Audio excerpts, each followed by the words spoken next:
Peristiwa yang dialami Nabiullah Uzair alaihissalam bukan sekedar kisah yang luar biasa, tetapi sebuah bukti nyata bahwa Allah Subhanahu wa Ta'ala berkuasa atas segala sesuatu.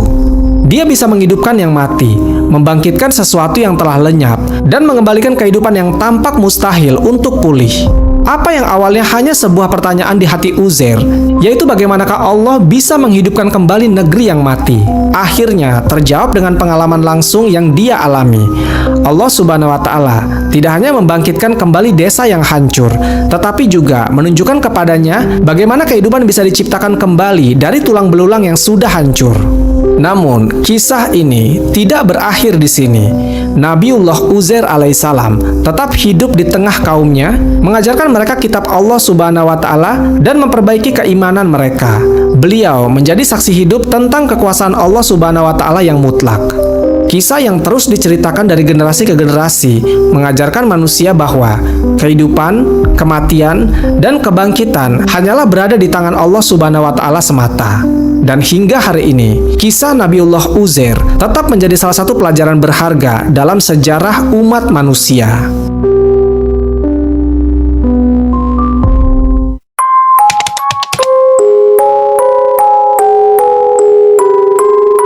Nabi Hanzalah alaihissalam adalah salah satu nabi yang hidup di zaman Raja Zulkarnain. Nama aslinya adalah Hanzalah bin Sifwan yang berasal dari Bani Israel. Nabi Hanzalah juga merupakan salah satu nabi yang tidak disebutkan dalam Al-Quran, namun kisahnya mengenai kaum yang dibimbingnya ada di dalam Al-Quran. Kaum yang dibimbing oleh Nabi Hanzalah adalah kaum Ashabul Rosh, dan Allah Subhanahu wa Ta'ala mengabadikannya dalam surat Qaf ayat ke-12. Sebelum mereka, kaum Nuh, penduduk Ros, dan kaum Samud telah mendustakan rasul-rasul. Menurut kisah dari Al-Kisai, kota yang ditinggali oleh Nabi Hanzalah terdapat sebuah gunung yang bernama Gunung Falaj, yang menjadi salah satu tempat tinggal burung yang bernama burung anka. Anko adalah seekor burung besar yang apabila terbang sayapnya akan menutupi cahaya matahari. Bulunya memiliki warna yang sangat banyak. Lehernya menyerupai leher unta, memiliki 4 sayap, 2 panjang dan 1 lagi pendek. Burung ini sering mengambil beberapa hewan ternak dan hewan yang sudah mati. Disebutkan bahwa burung ini memiliki cakar yang sangat tajam, bahkan bisa membawa seekor gajah yang telah mati. Burung ini awalnya tidak mengganggu kaum Ashabul Rosh.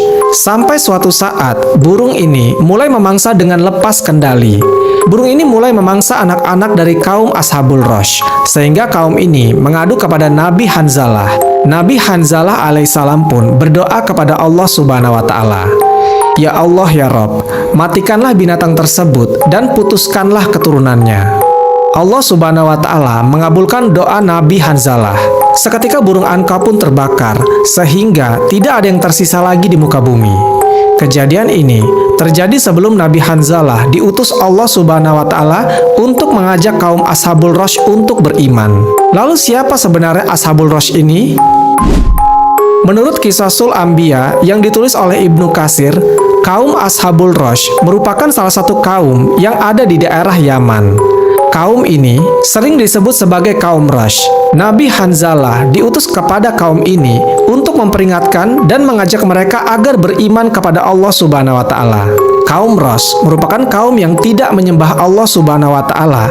Mereka menyembah salah satu pohon sanubar yang bernama Syahdirak. Syahdirak yang memiliki arti yaitu raja pohon. Mereka menyembah pohon itu karena pohon itu dianggap sebagai hayat al-ilahiyah atau kehidupan ketuhanan. Meskipun sudah Allah Subhanahu wa Ta'ala peringatkan dengan adanya burung anko, mereka tetap menyembah pohon itu. Alasan mengapa mereka menyebut pohon itu sebagai hayat al-ilahiyah karena pohon itu awalnya ditanam oleh salah satu anak Nabi Nuh alaihissalam yang bernama Yafid bin Nuh alaihissalam. Yafid bin Nuh menanam pohon ini pasca badai topan di tepian mata air. Mata air itu pun disebut sebagai Roshan Ob. Kemudian mata air ini yang mengaliri desa kaum Rosh. Kaum Rosh memiliki 12 desa, diantaranya adalah Oban, Ozar, Die, Bahman, Isfan, Farwadin, Ordi Bahsyid, Khordad, Murdad, Tir, Mir, dan Syahriwar. Lalu, kaum Rosh pun mengikuti apa yang dilakukan anak Nabi Nuh alaihissalam itu. Kaum ini pun menanam pohon sanubar di setiap desa mereka dan mengairi dengan irigasi yang berpusat pada inti pohon sanubar Yafit. Kemudian mereka menyangka bahwa pusat dari pohon sanubar yang terdapat mata air yang mengalir itu adalah sumber kehidupan Tuhan yang turun ke muka bumi. Sehingga mereka mengharamkan diri untuk meminum dari air tersebut, baik untuk diri sendiri maupun untuk hewan ternak mereka.